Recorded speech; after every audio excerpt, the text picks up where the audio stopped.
Hello student, स्वागत आपका। मैं देशदीपक सिंह। आज हम लोग चर्चा करेंगे कि किसी बहुपद का गुणनखंड किस प्रकार से करते हैं। इसके पहले हम लोगों ने गुणनखंड प्रमेय के बारे में या फैक्टर थ्योरम के बारे में देखा हुआ था। उस फैक्टर थ्योरम में हमने देखा कि यदि कोई एक या एक से अधिक घात वाला बहुपद दिया गया है और दूसरा कोई रैखिक बहुपद दिया गया है, तो वह रैखिक बहुपद दिए गए एक या एक से अधिक घात वाले बहुपद का गुणनखंड है कि नहीं, आप डायरेक्टली या सीधे तौर पर गुणनखंड प्रमेय का उपयोग करके यह पता कर सकते हैं। अब उसी गुणनखंड प्रमेय का उपयोग करके हम बहुपद के गुणनखंड के संबंध में देखेंगे कि किस प्रकार से हम बहुपद का गुणनखंड ज्ञात कर सकते हैं। अब यहाँ पर हमको गुणनखंड प्रमेय पर आधारित विविध प्रकार की समस्याएं मिल सकती हैं। तो यहाँ पर हमने पहला टाइप लिया हुआ है कि कोई बहुपद एक या एक से अधिक घात वाला हो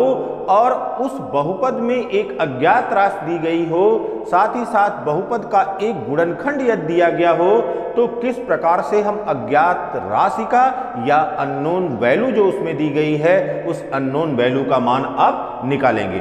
अब देखिए यहाँ पर पहले स्टेप में क्या करेंगे, सबसे पहले जो भी बहुपद दिया गया है उस बहुपद को हम f(x) के बराबर लिख लेते हैं। फिर जो बहुपद का गुणनखंड दिया गया है, जिसको बता रहा है कि यह बहुपद का गुणनखंड है, उसको शून्य लिखते हैं। x माइनस a को शून्य लिखते हैं। This implies that x minus a is equal to 0। This implies that x equal to a।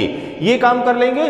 अब तीसरे चरण में x is equal to a के मान को f(x) में इस प्रकार रखते हैं कि f(a) is equal to 0। Means a का मान या x का जो भी मान आपको मिला, x के उस मान को रख करके और दिए गए एक या एक से अधिक घात वाले बहुपद को शून्य के बराबर लिख देते हैं। और इस प्रकार से जो समीकरण या इक्वेशन मिलता है उस इक्वेशन को सॉल्व करके हम अज्ञात राशि का मान ज्ञात कर लेते हैं। तो यह चरण है इस प्रकार की समस्या को समाधान करने का या इस प्रकार की समस्या का समाधान करने का।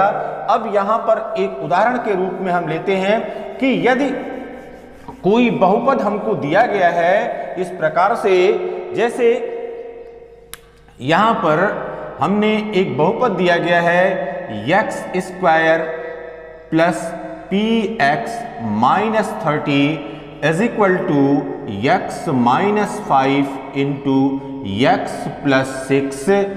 तो p का मान ज्ञात करें। इसमें हमको p का मान ज्ञात करना है। अब देखिए यहां पर तुरंत करेंगे। पहला चरण ये हो गया कि f(x) इज इक्वल टू हो गया x square plus px minus 30 इसके बराबर। पहले चरण में हमने कहा कि तुरंत जो दिया गया बहुपद है उसको f(x) के बराबर लिखते हैं। फिर सेकेंड स्टेप में अब यहां से कोई भी देखिए x माइनस 5 और x प्लस 6 इसका गुणनखंड दिया गया है, इसमें से किसी एक का चयन कर सकते हैं।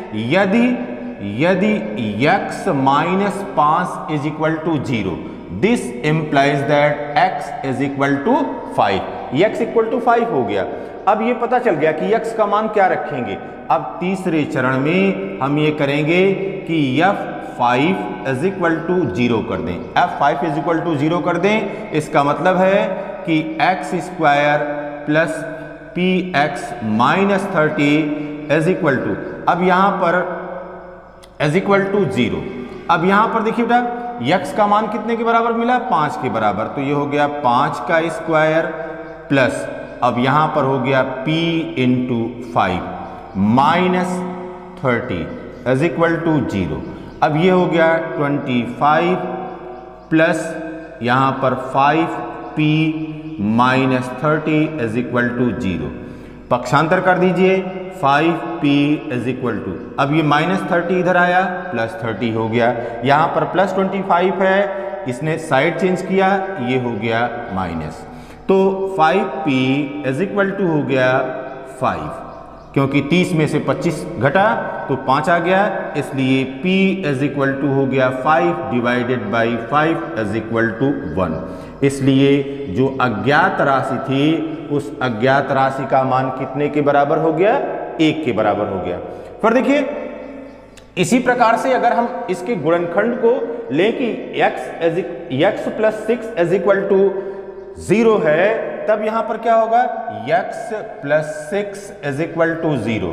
This implies that x equal to -6। अब देखिए यहां पर fx is equal to x square plus px minus 30। अब यहां पर रखिए x square plus px minus 30 is equal to 0। अब यहां पर हो गया -6 का square plus p into -6 is equal to -30 is equal to 0। अब ये -6 का स्क्वायर हो गया 36। अब ये हो गया -6p -30